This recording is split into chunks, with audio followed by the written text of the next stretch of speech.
18তম ধাপে ইসরায়েল নিয়ন্ত্রিত এলাকায় শনিবার ব্যাপক ড্রোন ও ক্ষেপণাস্ত্র হামলা চালিয়েছে ইরান। দেশটির ইসলামী বিপ্লবী গার্ড বাহিনী IRGC জানায়, ট্রু প্রমিস অপারেশন 3 এর অধীনে এদিন শাহেদ 136 এর মতো আত্মঘাতী ও যুদ্ধ ড্রোন ব্যবহার করা হয়েছে। সাথে ছিল সলিড ও লিকুইড ফুয়েল ক্ষেপণাস্ত্র। IRGC এর দাবি, ইসরায়েলের বেন গুরিয়ন আন্তর্জাতিক বিমানবন্দর ও ইসরায়েল সামরিক লজিস্টিক ঘাঁটি গুঁড়িয়ে দিয়েছে তারা।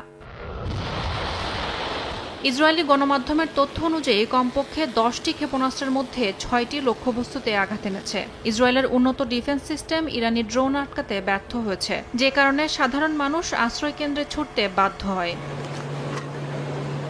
বিমানবন্দরের সরাসরি আঘাত ইসরায়েলি বিভিন্ন অবকাঠামো ও বৈশ্বিক যোগাযোগকে হুমকির মুখে ফেলেছে ইরান। এই হামলা মধ্যপ্রাচ্যে আরও বড় সংঘাতের ইঙ্গিত দিচ্ছে, যেখানে কূটনৈতিক সমাধান ক্রমেই অনিশ্চিত হয়ে পড়ছে বলে মনে করেন বিশ্লেষকরা। ইয়াসমিন অনন্যা, সময়।